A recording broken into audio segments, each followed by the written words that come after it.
Hey, everybody. Good morning and welcome back to A Bit of Insight with Lisa Mosby. I'm here with my guest, Rachel. She's back for a second time. Last time we were talking about pauses, push-ups, and plants, reigniting Gen X women's mojo. And this week, I get to ask her how she got started as an entrepreneur and what steps she can follow. But first, Rachel, I'm going to tell them a little bit about you. Rachel's a seasoned health and wellness coach specializing in Gen X women to rediscover their confidence and joy post-divorce, or we call it post-trauma. If there's stuff going on in your life that you just need to get past, that things just aren't working the way they are, she's the one that you want to talk to. She has 25 years of professional experience with master's degree in kinesiology and education. She has certifications in TRX, spin, kettlebell, paddleboarding, and precision nutrition. If you need to get your body moving, this lady knows how to help you do that. And she's going to make sure that you're eating well and taking care of yourself while you're doing it. So welcome with me, Rachel, back to the show. Thanks for being with me again. Yeah, thanks. It's so good to be back. So good to be back, Lisa. Wonderful. Thank you. We were talking about the plants and push-ups and pause, or pause, plant, pause, blah, blah, blah. I got my mouth jumbled all up. It was pause, push-ups, and plants Push-ups. last time. Mhm. Yeah, and Yeah. that's your program. That's how you work with folks. It's the mind, which is the pauses, it's the body, which is the push-ups, and then it's the plants, which are the nutrition piece of it. Mhm. But Mhm. I want to know about your business. Like, how did you get started as an entrepreneur, and why was it important to you to have that freedom, that space in your life to be your own boss? Oh gosh, two good questions. So let me answer the second question first. Yeah. I grew up in a family where my dad was an entrepreneur, and that was something. In the 70s, my dad would worked from home, and he was a leadership consultant. So I grew up with this, which was a little bit different. I feel like now there's lots of people lots of us work from home now, but there are lots of people who are doing independent things. But it was a little bit off the beaten path at that point, I think, to have a parent that was doing that. So I just loved. We would come home from school at 2 o'clock in the afternoon or 3 o'clock in the afternoon, and he'd be sitting out. He Very nice skin and really nice tan. So, but he'd be like reading his stuff or working out, on the lawn chair, like sitting out in the sun. And I thought, what a great life, right? What a great life. So I think that was always in the back of my head, that having that freedom to make your own choices was something that was percolating at a young age. I didn't do it right away. So I went to college, went to grad school, and then actually I was going to go to law school. And about 4 days before I was starting law school, I thought, what am I doing? I don't want to be a lawyer. So then I had to like rejigger my life. So my first half of my career, I was in training and development and organizational development. So working for large organizations, was enjoying it, got to travel, got to do lots of things. And it hit me one day and I thought, I love helping people be successful at work. But Lisa, what I really wanted to do is I wanted them to feel good in their bodies so that they could go out and be really successful at work. So that kind of hit me. And I thought, "Oh, okay, how am I going to do that?" I come from this family of educators.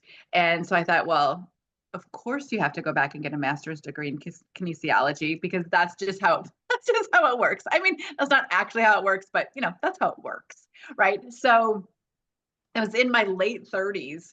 I was by far the oldest person in most of my classes, which was totally fine, but got a master's degree in kinesiology, and then decided, okay, I got a couple of jobs in gyms. I thought I was going to be a personal trainer and wasn't making any money, and thought, oh, okay, what can I do? Well, I have all of these skills connecting with leaders, and I don't have to meet them in the gym. I can just meet them in their homes.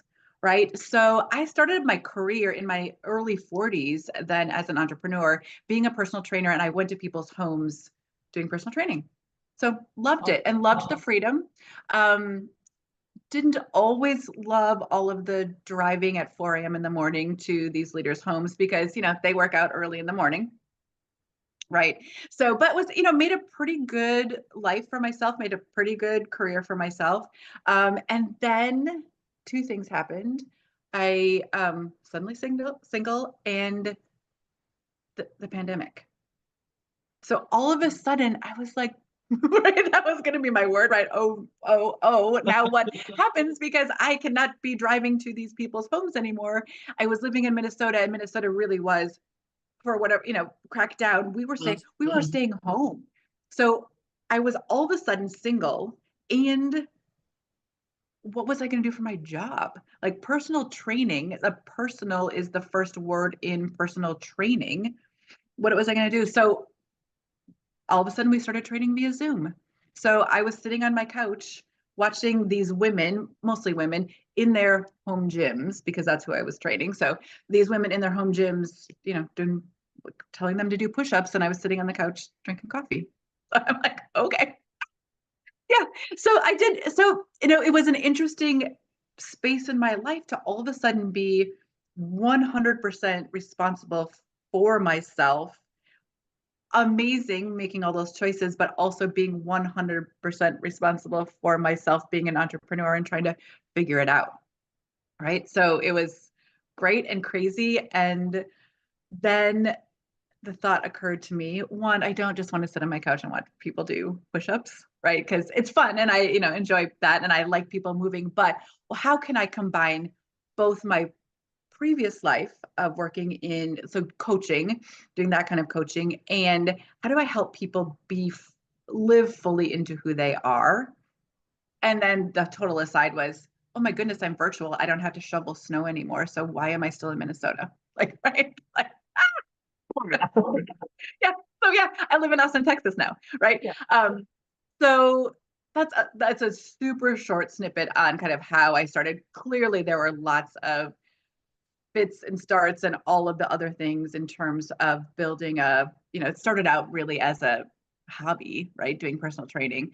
But I think now morphing into working with Gen X women, helping them find their mojo. Yes, exercise is still part of that, but finding our mojo is way more than just moving our bodies. It's how do we nourish our bodies, but it's also about the whole mindset. I mean, one of the things, Lisa, that we talk about, and this is both for entrepreneurs as well, is it can be a lonely life, especially if you're a single entrepreneur living by yourself. It can be a really lonely life. So, how do we this is getting super rambly, but one, how do we create tribes? And then how do we have really positive conversations with ourselves?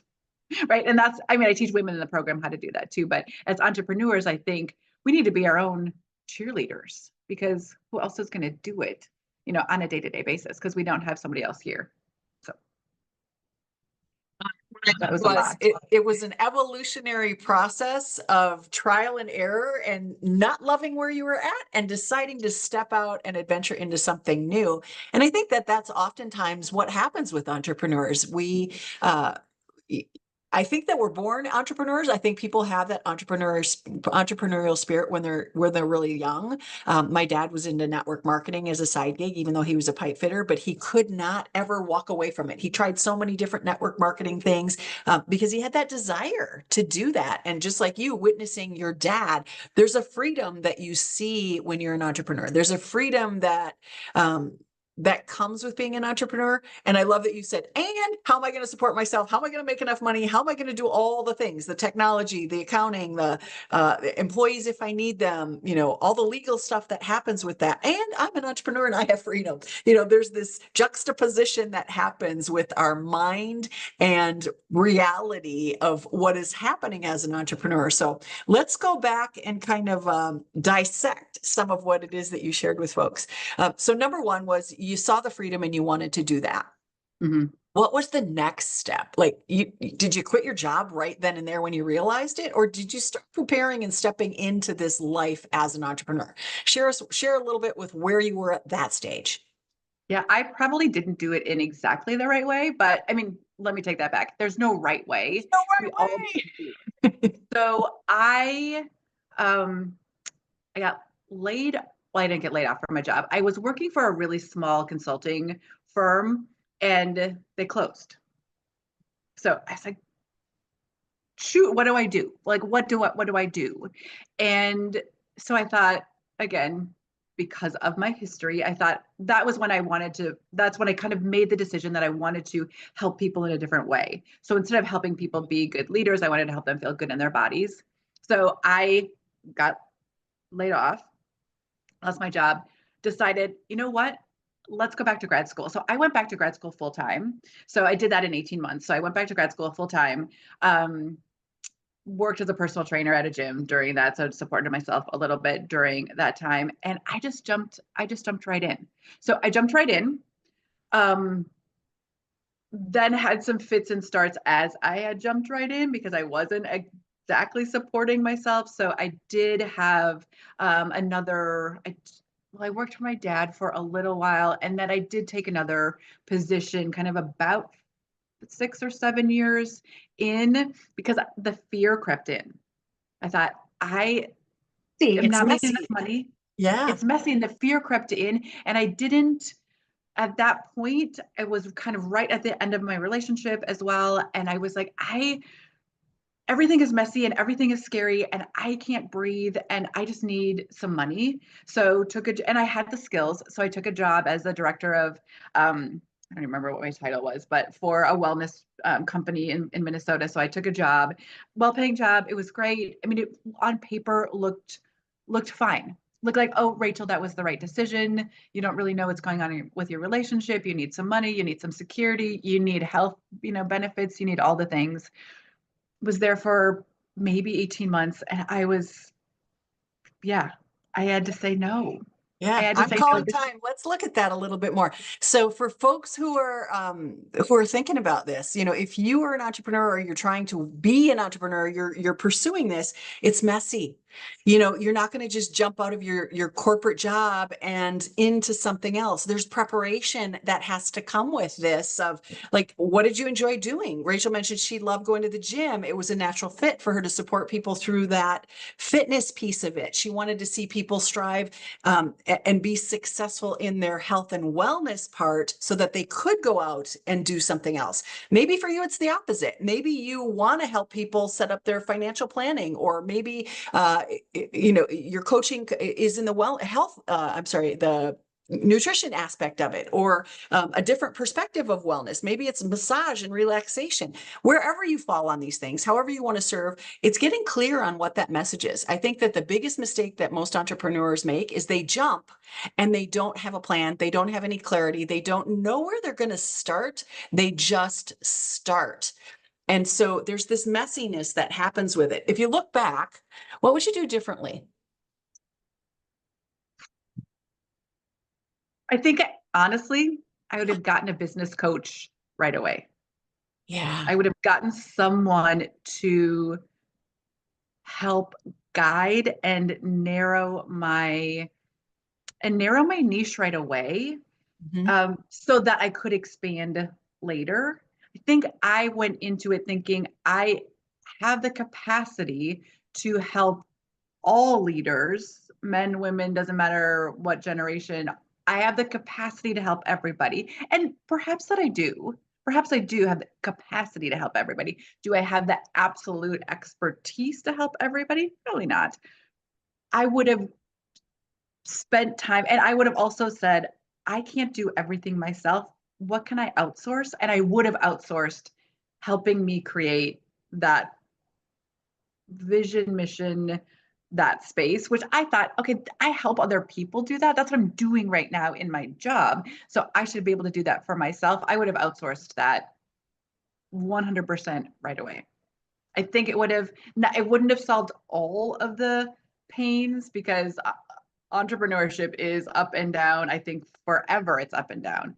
But I would have done that to gain more clarity and been more focused at the beginning. That would have saved me years and Coaching, lots of, and then there's other resources in addition to finding a business coach. You've got the Small Business Administration, or yeah. those folks, they have people who are retired that will mentor you and help you to set up a business plan. How many entrepreneurs do you know, me included, started without a business plan? Like, I had a bunch of notes on a piece of paper, but I didn't know what my budget was. I didn't know who my competition was. I didn't really know who my audience was.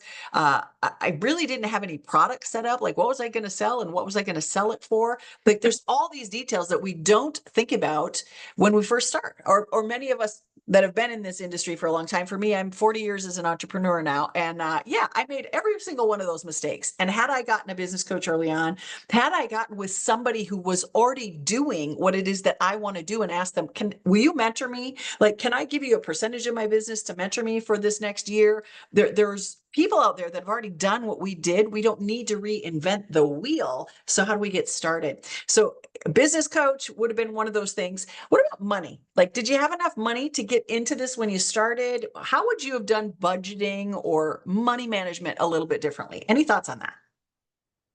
I probably still need help with that, Lisa, to be honest.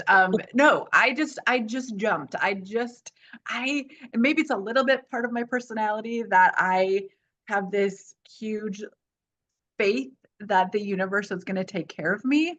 Um, I don't, so I don't say that blindly. I don't say that I am just going to sit on my couch and the universe is going to deliver money to my door. I don't believe that happens. I believe I have the agency and I have to take the action. But I also have a little bit of trust that if I take the action, things will happen.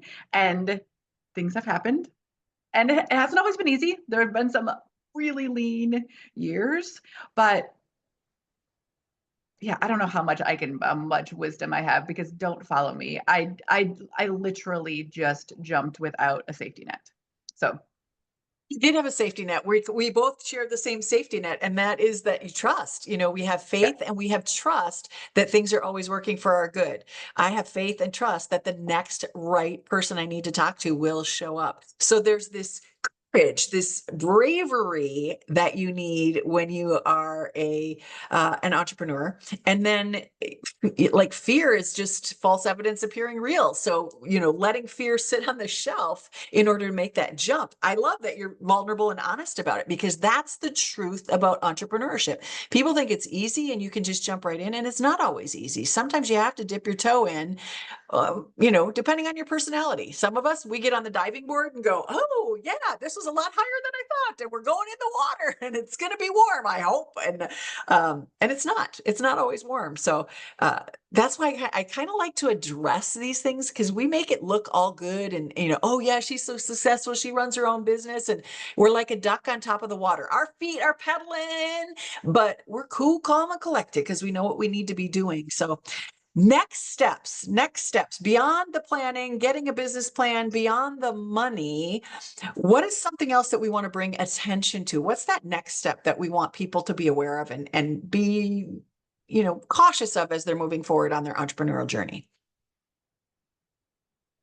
well, two things. One, I think it's so important to find, and I call them tribes, to find a tribe, find a community, find a group of people that you can connect with. And maybe it's multiple groups of people that you can connect with. But the beauty of owning your own business is you get to make all of the decisions. The scary thing about owning your own business is you get to make all the decisions.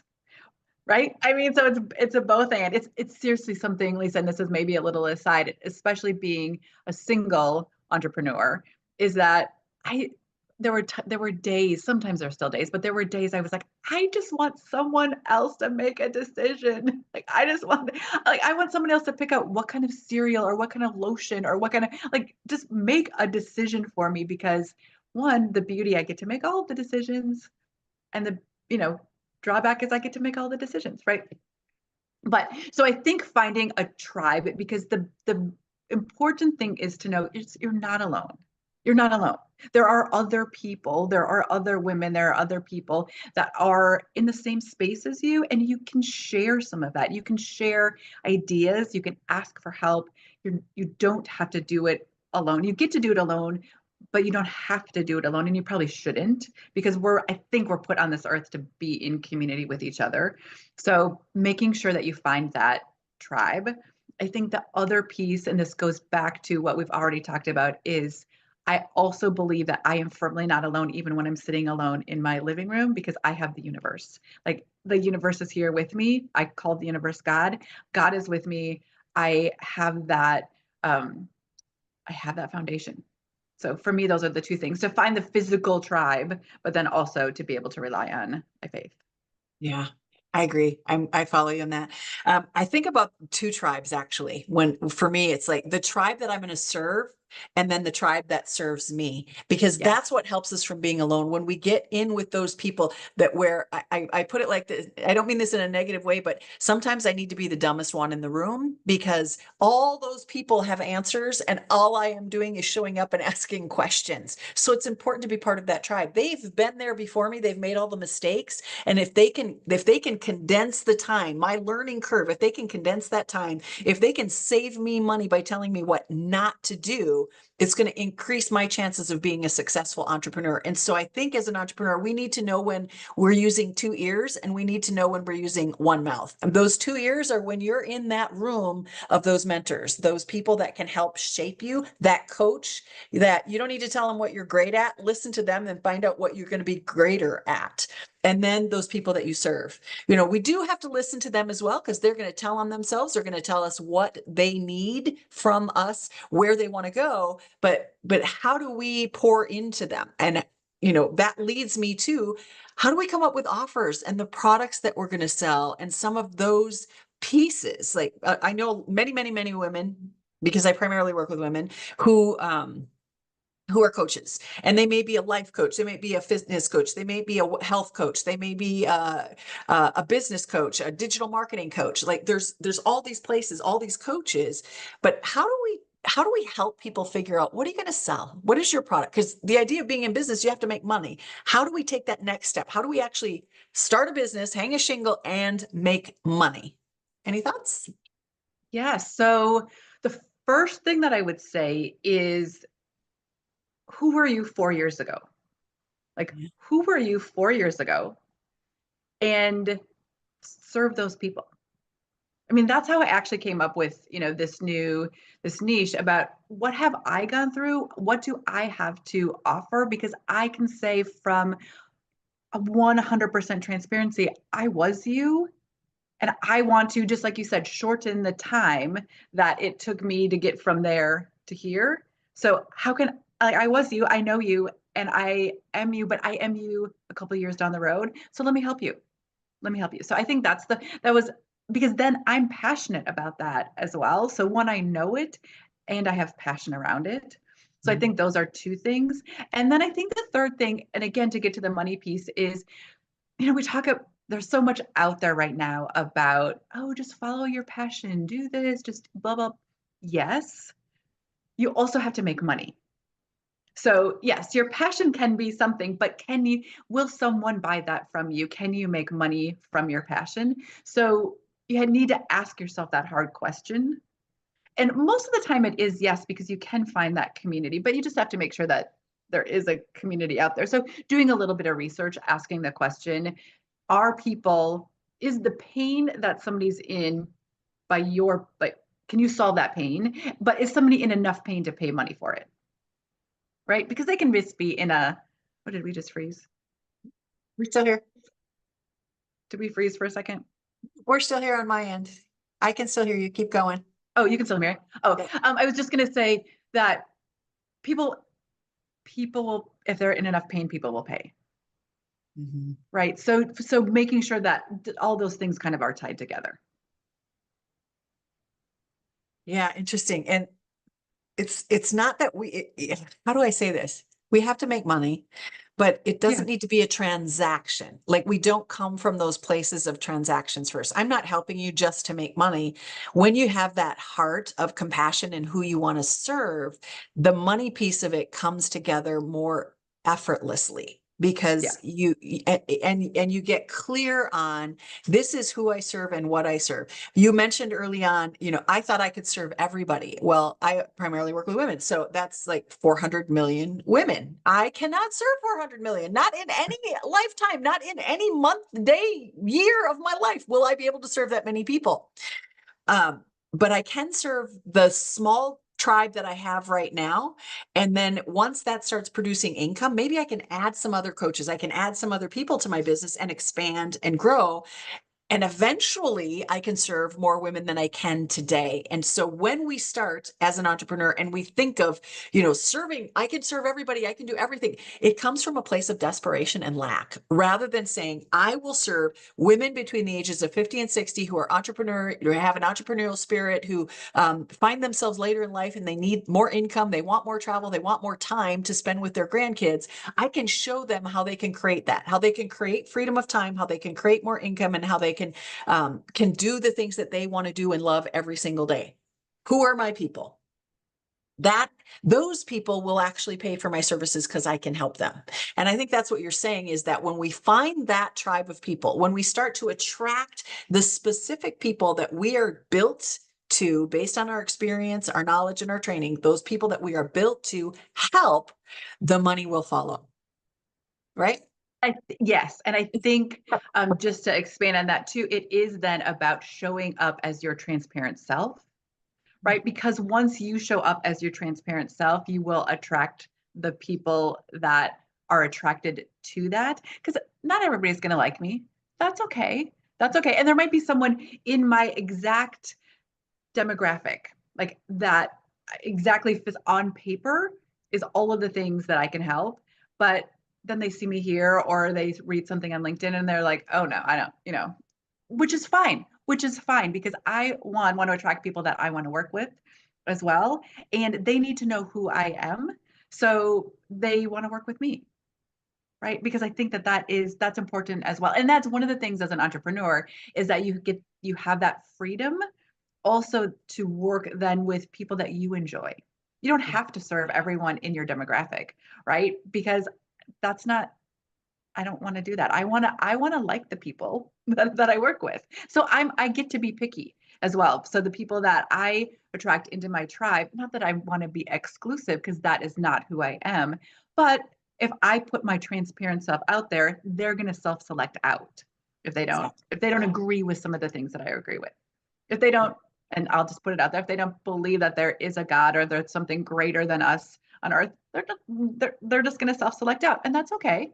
That's okay. I still like them as people. They're just not a fit for this program. We can even be friends, but they may not be a fit for our business. Yeah. Um, let's transition into the type of product because I know you've done live, you drive to people's houses, you were doing one-on-one versus group versus like digital courses and actually creating a course where people tune in online. You've done all of those things. And just Mhm. in the last 5, 6 years, you've gone Yeah. from face-to-face, one-on-one to online, one-on-one, online groups. And now you're back into this post-COVID era. So, how do people select how did you were forced to do some of those things out of circumstances, but now moving forward, if you get to choose rather than it being forced upon you, what do you find works best? What is your experience? I'm not saying that the audience has to follow this, but I want them to get a sense, a flavor of what was working, what wasn't working. What did you like about the different aspects of digital, online, or in person? So I'm definitely come from the extrovert side. So the transition was hard for me. But honestly, Lisa, although I love people and I love the energy of live people, I love having an online business because I love the freedom. A year and a half ago, I picked up and it was snowing in April. I was shoveling snow 2 years ago in Minnesota. And I was like, I am done. I'm done. So got in my car and I drove down to Texas. So I love the freedom of being anywhere. I love being able to go. Now, I'll say this in two different ways. I love the freedom of being able to go travel and still work because I can work from anywhere. Mhm. I also need to, which has been hard for me, and I did it for the first time last year. I actually took a vacation and didn't work. So and that's so important. And I know I need to like do more of the travel without working, but I have the freedom. I can work from my phone. So Yeah. I don't think that I would ever go back to working face to face. Like No, I have support groups. I have groups, I have like community. I've got lots of things that I do face to face, but for work, personally, for my lifestyle, so it's a I don't want to say it's a selfish lifestyle choice that I get to make and get to as a I don't have to, I get to make that. So for me, the digital space feels good. Um, I don't think that I would go just to selling digital products only because I do like interacting with people and I do like having conversation. Um, I would like to build out some more digital projects, so that's kind of in the future. But um, I don't know if that answered your question. The decision was purely a personal choice so that I could manifest more things that I want in my life, which is travel.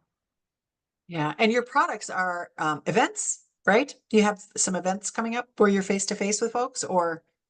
I don't have any face-to-face events yet Oh, right you now. have, And so I your don't event think that you have coming up is actually a virtual event. online. Yeah, yeah. Ah, I'm okay.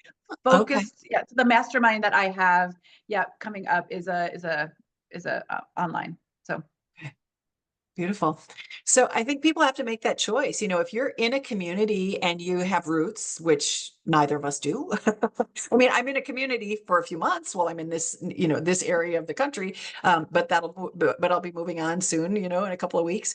But if you have roots and you're bound to a community, there's opportunity through community education, through the park services, things to do outside. There's businesses that you can be part of. There's the Chamber of Commerce and networking groups, lots of different spaces where you can get into face to face to meet people and have that interaction. But having a digital component to your business allows the longevity. If what if you want to retire and move, after you retire from living in Minnesota or whatever part of the country and you want to try somewhere else. When you uplift and you move away, you don't have to leave your business behind. So I think it's really important to look at not where you are just today, but a year, 3 year, 5 year, 10 years down the road, what does it look like? Do I still think I'll be serving people in this capacity? I've been an entrepreneur for over 40 years. That's insane that I have been doing this for so long. Not to say that I haven't worked in other companies during that time. After my divorce, I did work for 3 different companies. Didn't go well. I realized I don't play well in the corporate sandbox and I need to be an entrepreneur. And it was like either figure it out or feast or famine, figure it out or you don't eat. So I had to go back to it because it's in my nature, it's in my cells, it's who I am. But look at yourself in the mirror. Are you the mhm. corporate person that needs structure? How can you collaborate and work with corporations, still have some of that security, but yet have independence and freedom? How can you be an entrepreneur and enjoy those freedoms, but yet still, prepare for the future and where you might be in a year, 5, 10 years down the road? So these are just some of the things that you're thinking about as you're expanding your brand.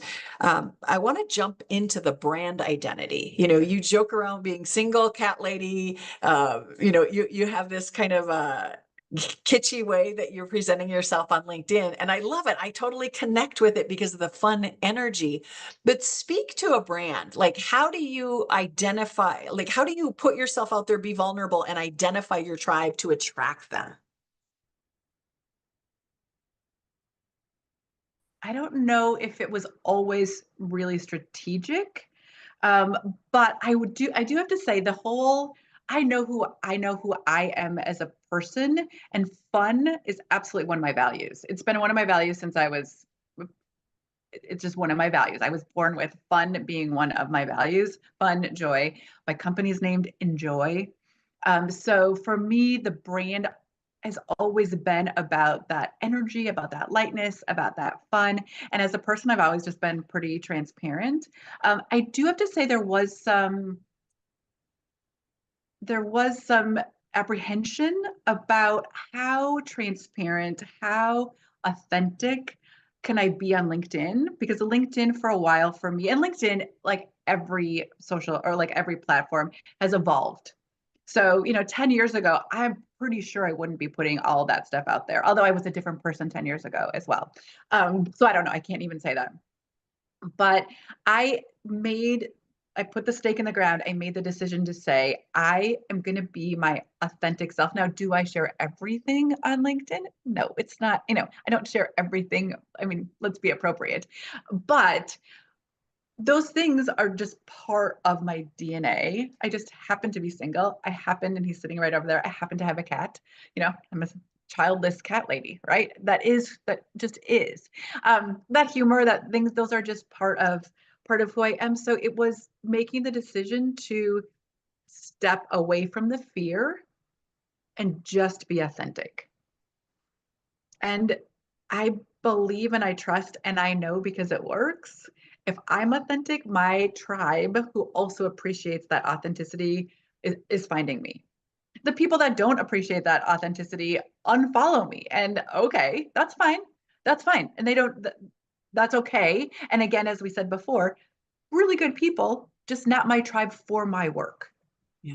That's how I found you. Your posts were amazing. I loved everything, and constantly sharing them with folks, and it's okay if folks unfollow you. We cannot serve 400 million women or 400 million men or a combination of the two. Like, you need to find those people. And really, truly, most tribes have a very small number of people that they're Yeah. actually doing business with. You may have 100,000 followers, but only 20% of those folks are going to engage with you regularly. You may have 100 followers, but only 20% of those folks are going to engage with you regularly.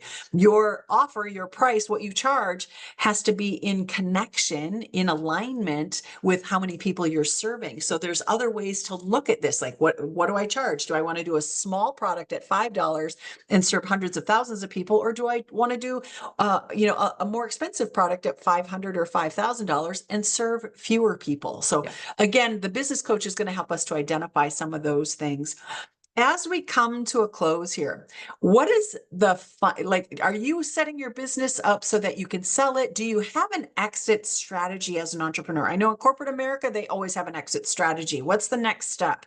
But as we, come to the close, what do you see the next years of business, and then long term, what would your focus be on for an exit strategy as an entrepreneur? That is an excellent question. And I do not have a good answer for you, Lisa. I have an answer. We were talking about this before I'm in my early 50s and it's interesting. I feel like I'm just getting started. Yeah. So yes, I know I'm intelligent enough to understand that I need an exit strategy. I don't have one right now. I don't know what that looks like. I know that it is on the list to think about. But it's not on the list to think about right now. I am um, 1000% just getting started. And I would say having fun, like having fun, um, exploring and serving and being my authentic self. Exit strategy, I don't know. I don't know. I probably need a coach to help me figure that out. No, to know at this point. And I think a lot of times we get caught up in all the details of what we have to do. And I know I surprised you with that question. And there was a No, it's okay. reason that I threw that out there, is Yeah. because I wanted people to know that we don't have to have all the answers to get started. Yeah. We just need to take that first step to get started. And some things will evolve as we're moving along. Maybe this is something that you've created, this digital business that you can do into your 60s, 70s, and 80s. Just your demographic may change, or the folks that are with you now will grow into those older ages and continue to work on their push-ups and their plants and their pauses. They'll continue to do those things. And so you're building a lifelong sustainable business, and it doesn't have to be something that you sell. Some people might be building a business to have an exit strategy. They want this lump sum payment. They're going to retire someday, buy an island off the coast of Florida, and they're going to live out their days there. The entrepreneur journey is about making those decisions and deciding what is right for you. So thank you so much for walking this path with me. I know it's not easy when you have to dive into and reflect and look into yourself, but you've been doing a lot of that, and you're teaching a lot of people to do that. So I knew you'd play along and follow along. And she had no idea what we were talking about during this conversation. So I applaud you for just coming from the Thank you. cuff, coming from the heart, and just showing people really, truly who you are, the depths of you. So thank you for that. Do you have any final thoughts that you want to leave people with about being entrepreneurs, or the journey that you were on? Anything that comes to mind? What would you like to share with our audience before we wrap up? First, I would just say take a deep breath and honestly, if it feels good in your body, I mean, I would say do it. I know that's a horrible advice just to like jump off the cliff, but I have not, while there have been tears, I have not regretted the journey that I'm on. I also think that if you need structure and you are in corporate America and you don't want to leave your job, you still can follow your passion and serve and, have a side hustle. But take a deep breath and really look within, and God puts things on your heart for a reason. So I believe that. Beautiful. Don't be afraid. Actually, take a risk, take a chance. And you don't have to dive in. You can dip your toe in with a side gig and see how it feels. And I love that you say if it feels good in your body, because I've been challenged with that with some service providers, people that are providing me some different, financial services, accounting, and those kinds of things. And I had mentioned before we hopped on this call that it's not feeling good in my body. And she's like, trust it. It's your intuition. And that women are blessed with amazing intuition. Each and every one of you that are listening, when you followed your intuition that you were right. And so I think that's the big piece as being a female entrepreneur is trust your gut, ladies, trust your gut, because and when it doesn't feel right. And when people are inauthentic, that. And so if it's right for you, you'll know too. So thank you so much for being with me today, Rachel. I appreciate it. If you want to get in touch with Rachel and talk to her about the pause, push-ups, and plant program, where do they find you? They can find me on LinkedIn, so it's Rachel Bentz, or my website is enjoymyeveryday.com, or email Rachel at enjoymyeveryday.com. All three places you can connect with her. You can always reach out to me and I will make that introduction as well if you don't find her. And if you need some help with your business, if you're wanting to promote yourself on social media and you want to expand your brand in that arena, feel free to pop over to my website, lisamosbey.com, and grab 30 minutes with me. We'll talk all about you and it will be none about me, and we'll find out what your next steps are. So thanks for being with us. And I invite you to come back next week where we'll have another spectacular guest because we're here to serve you. Thanks, everybody.